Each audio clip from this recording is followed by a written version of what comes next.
Olá, amigos do Notícias Agrícolas, no ar mais um boletim Mercado do Boi para a gente entender essa dinâmica de precificação da arroba. Mais uma semana relativamente morna, segunda quinzena do mês. A gente até entende por conta de uma demanda que costuma ser tradicionalmente mais fraca, mas já a partir da semana que vem a gente tem aí o mercado se preparando para o início do mês. Será que a gente pode ver alguma virada aí nas expectativas, principalmente com alguma melhora de preços aí, seja na carne, no atacado, seja chegando até a arroba do boi gordo? O que a gente pode esperar em termos de preços para a arroba do boi? Perguntas para quem está no dia a dia do mercado, está acompanhando o sobe e desce dos preços. Iberville Neto, meu amigo, diretor da HN Agro, está aqui com a gente justamente para nos ajudar a entender tudo que está acontecendo nesse mercado. Avaliando a semana, Iberville, dá para dizer que foi uma semana sem grandes mudanças aí nos preços, tirando a expectativa de uma próxima semana aí, a última semana do mês de preparação para início de outubro. É isso, Iberville? Olá, Alexander. Olá a todos. É um prazer, Alexander. E realmente não houve grandes alterações, uma certa continuidade da pressão de baixa, algum ajuste em uma situação ou outra, mas eu diria que a tônica da semana foi mais para um mercado de lado do que um mercado cedendo, como foi nas últimas semanas.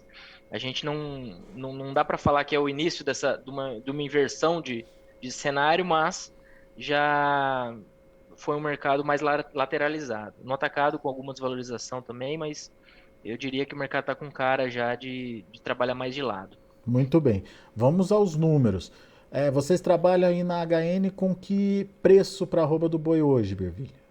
Alexandre, entre 285 e 295 seria uma referência aí para São Paulo. 285 a 295.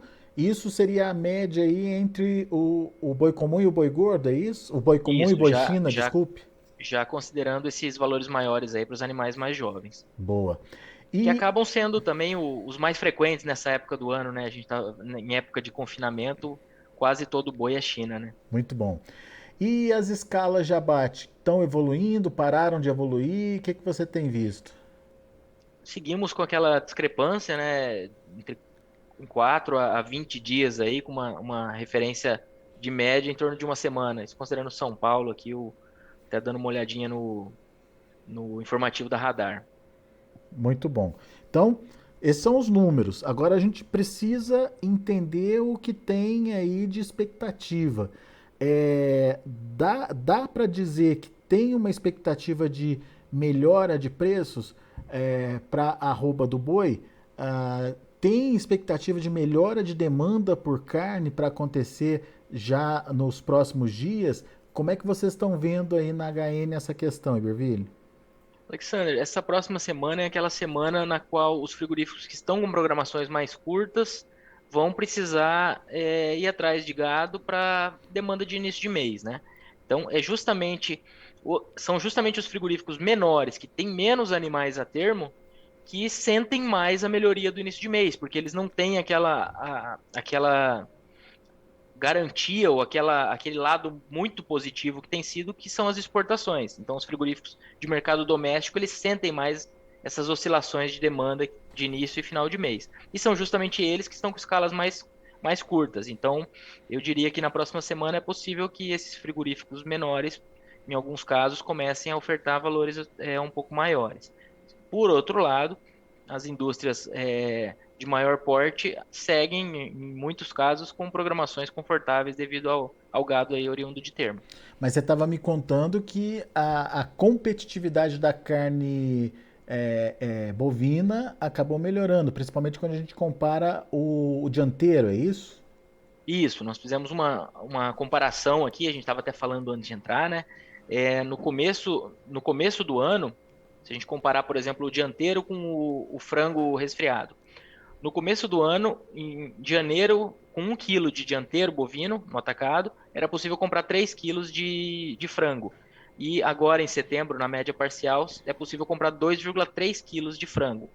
Então, essa diferença entre o dianteiro e o frango diminuiu pela valorização das proteínas que a gente chama de alternativas, né? Então, isso diminuiu aí a competitividade do frango e do suíno. No suíno, especificamente, no começo do ano, com 1 quilo de dianteiro, era possível comprar 2,1 quilos de carcaça. E atualmente, carcaça suína, né? Referência que a gente está usando aqui para carne suína. E hoje, nessa média parcial de setembro, 1,8 quilos de carcaça suína por quilo de dianteiro bovino. Agora, isso mudou, Iberville, porque a suíno e aves o preço aumentou ou porque a carne bovina caiu? Quando a gente pega o preço do começo, houve momentos de preços maiores nesse intervalo, mas o preço do dianteiro atualmente, no início do ano, ele está muito próximo. O que mudou realmente, Alexander, foi uma valorização aí, tanto do frango como do suíno. No caso do frango e do suíno, eles foram muito impactados pelo momento de pico de preços ali de milho e de outros componentes da ração no final do primeiro trimestre, né, ali em março. E isso gerou um ajuste produtivo, que no caso do frango ocorre de maneira Mais relativamente rápida, rápida, né? e acabou tendo uma resposta em termos de preços. E aí, paralelamente a isso, a gente tem a exportação de frango em um ritmo bom no acumulado anual, um aumento de 7% de janeiro a agosto na comparação com o mesmo período do ano passado, considerando carne in natura. E a carne suína exportando um pouquinho menos no acumulado anual, mas também teve essa valorização nesses últimos meses. Ou seja, não foi por conta de mudança muito drástica na carne bovina, não. Essa competitividade melhora porque as demais proteínas acabaram subindo. É óbvio que a relação ainda é significativa, né? Imagina, com 1 quilo de dianteira eu consigo comprar 2 quilos de frango. Se você tiver que dividir isso para uma família grande, é muito mais vantagem ter 2 quilos de proteína do que um, né, Iberville? Isso, Alexandre. Aí a gente põe dentro do contexto de uma economia que tem dado inúmeros sinais de melhoria, tem melhorado, projeções positivas vamos dizer, é um cenário otimista com o que a gente tem hoje de números de economia, mas ainda é uma economia saindo de uma crise muito forte, que a gente vinha de uma crise pós-impeachment ali, estava começando a tirar um pouco a cabeça para fora da água e chegou uma pandemia. No final da pandemia, uma guerra na Ucrânia. Então, o poder de compra associado a essa inflação, que ainda está melhorando bem, mas ainda veio apertando o orçamento das famílias no último ano, a associação disso faz com que as proteínas mais baratas, mesmo que estejam mais próximas, ela ainda é uma proteína que a dona de casa vai no mercado e consegue trazer mais quilos de carne para fazer para a família, né? Então, Uhum. nesses momentos mais adversos da economia, essas proteínas mais baratas, elas acabam levando vantagem. E aí quando a gente vai para patamares absolutos também, o preço da carne no mercado, ela não está barato, né? Então, a gente tem que levar isso em consideração e isso acaba fazendo essa opção aí, acaba influenciando essa opção pela substituição das proteínas. É o efeito de substituição da demanda que a gente chama. Muito bom. Bom, então a gente comparou a carne bovina, no caso o dianteiro, com outras proteínas, no caso carne de frango e carne suína. Agora vamos comparar, Iberville, a carne bovina com o preço do boi. Como é que faz essa conta? Qual é a relação e o que, que a gente tem de conclusão quando a gente faz essa análise? Alexander, hoje com o preço de uma arroba de boi casado, né, de carcaça bovina, é possível pagar o equivalente a 98,1% da arroba do boi gordo. Isso quer dizer que o quê? Com a venda da carcaça, o frigorífico paga 98,1% do que ele pagou para o boi. E aí, essa diferença, o que falta para pagar o preço do boi e ter lucro, sai dos miúdos, dos derivados, couro, sebo, etc. Então, e também da operação de desossa, que normalmente, salvo momentos mais específicos, normalmente ela agrega receita ao frigorífico. Mas isso no final Então, das contas é bom ou é ruim, Iberville? se a gente pegar uma média aqui, Alexander, desde o início do ano, essa relação estaria uma média em 96,7, ou seja, ela está um pouco melhor, do que na média desde o início do ano, um pouco melhor do que nos 2 últimos meses, está próximo do que a gente observava ali em junho. Então, ela não é esse o limitante para valorizações do boi, mas e também não é essa relação específica que está gerando essa pressão de baixa. A gente tem observado uma dificuldade no escoamento, mas como o preço do boi caiu nas últimas semanas, aí, nos últimos meses, ele vem equalizando do ponto de vista de relação aí entre preço de compra e preço de venda para a indústria de mercado doméstico aqui, né? Quando a gente fala do mercado externo, aí nós temos os frigoríficos que acessam esse mercado com margens historicamente interessantes. 98,5% então é a relação agora para setembro. Só para a gente ter uma comparação com o pior momento do ano, qual que foi, Iberville? Nós tivemos em março 95,4. Então quer dizer que com o preço da carcaça era possível pagar o equivalente a 95,4% do preço do boi. Muito bem. Isso não significa que não se paga. Como o Iberville disse, tem que botar nessa conta ainda aí os subprodutos, né, Iberville? Isso, a gente tem couro, sebo, miúdos, farinhas, né, os derivados ali, todos que saem dessa operação de abate. E isso aqui também a gente está considerando a carcaça. Quando a gente considera que a maior parte das plantas do Brasil hoje fazem desossa, pelo menos quando a gente considera os frigoríficos CIF, mais de 2/3 dessas plantas, em números mais arredondados, aí, fazem a operação de desossa. E isso acaba agregando receita, né? É mais 1 quilo de picanha custa mais que 1 quilo de traseiro. E obviamente que a gente está analisando essa relação aí com o preço do boi e o preço da carne, mas o frigorífico exportador tem lá o seu diferencial. E as exportações estão mandando bem, né, Iberville? Seguem bem, seguem muito bem. A gente tem aí na parcial de setembro 16,5% a mais de média diária embarcada do que no mesmo período do ano passado. 10,4 mil toneladas nos primeiros 11 dias de setembro, Alexandre. E lembrando, a gente estava comentando antes, eu esqueci de comentar esse ponto, essa comparação de 16% a mais do que setembro do ano passado tinha sido o recorde absoluto até o último mês. Agora em agosto a gente quebrou o recorde anterior, né? Mas o recorde pré-agosto de 2022 tinha sido agosto e setembro de 2021. Só lembrando, agora em agosto a gente teve recorde de 203 mil toneladas exportadas, não é isso? Exatamente. Muito bom. Bom, isso indica que a demanda de exportação tende a continuar forte. Qual que é a análise que a gente pode fazer da participação da China nesse movimento, Iberville? Alexander, China segue comprando bem, mas ali no final do ano ela costuma tirar o pé das compras devido ao prazo de chegada dessa carne para o Ano Novo Chinês, que é o pico de vendas deles, mas lembrando que ela mantém um nível aí para reposição de estoques e etc. Então, e a gente está considerando, a gente tem que lembrar também que o preço do suíno na China está, considerando o preço do suíno vivo aqui, está próximo do dobro do observado no mesmo período do ano passado em moeda local. Então, a gente tem motivos para acreditar que a China deve continuar comprando de maneira consistente, pelo menos nesse curto prazo agora.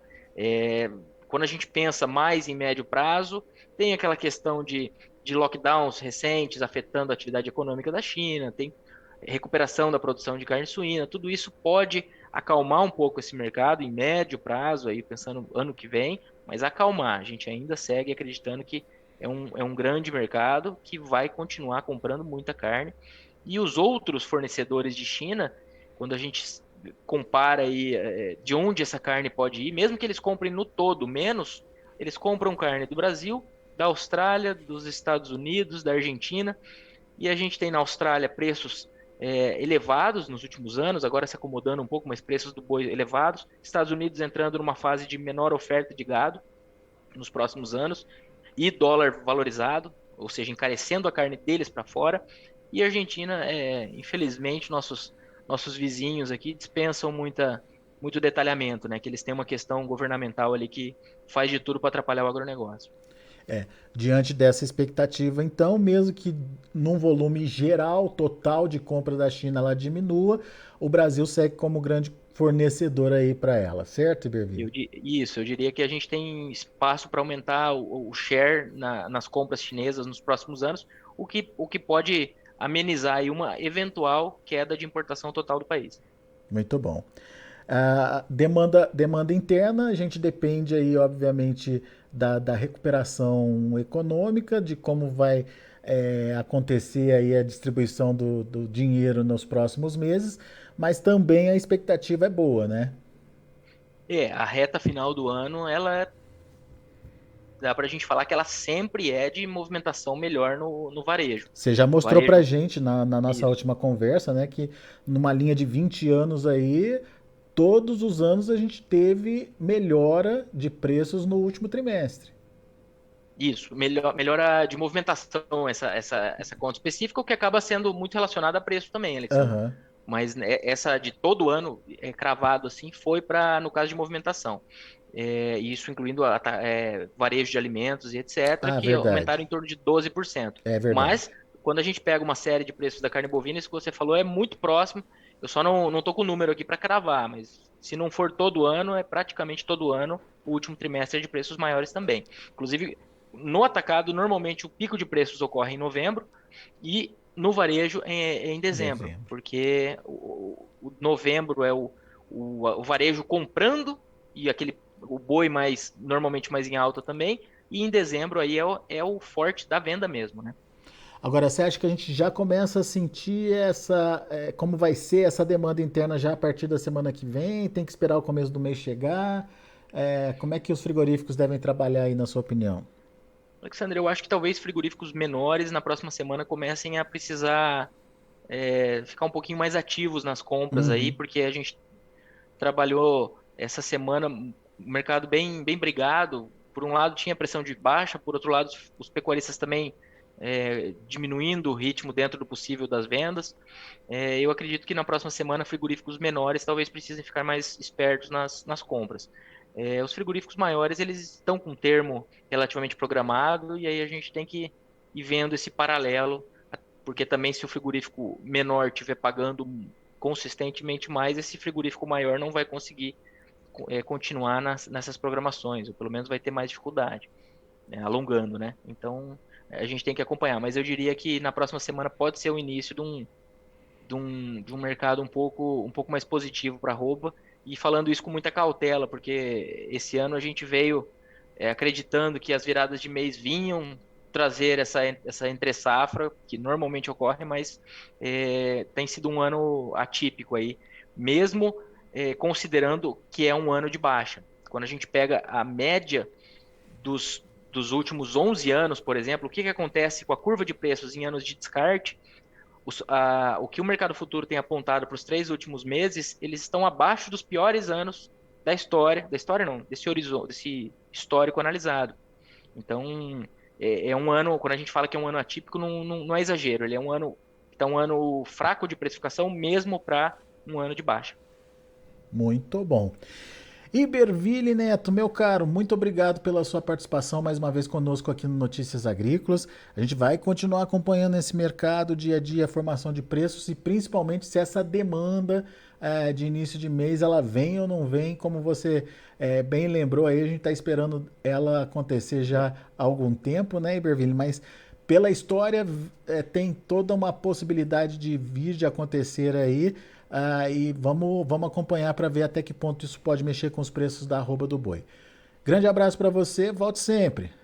Obrigado, Alexandre. Seguimos acompanhando aqui. Um abraço a todos e até a próxima. Valeu, Iberville. Tá aí, Iberville Neto, HN Agro, aqui com a gente no Notícias Agrícolas, trazendo as informações do mercado do boi. Vamos ver como estão encerrando as negociações lá na B3, Mercado Futuro do Boi, trabalhando da seguinte forma. Outubro, R$ 301,85, está caindo 0,4% de queda. Novembro, R$ 310, queda de 0,26%. Dezembro, R$ 311 sem alteração em relação ao fechamento de ontem. Indicador CPEA fechou o dia de ontem a R$ 299,05, com uma alta de 0,52%. A gente vai ficando por aqui, agradeço muito a sua atenção, a sua audiência. Daqui a pouco tem mais informações e outros destaques para você. Continue com a gente, Notícias Agrícolas, 25 anos ao lado do produtor rural. Participe das nossas mídias sociais no Facebook Notícias Agrícolas, no Instagram, @Notícias Agrícolas e em nosso Twitter, @Notiagre. E para assistir todos os nossos vídeos, se inscreva no YouTube e na Twitch Notícias Agrícolas Oficial.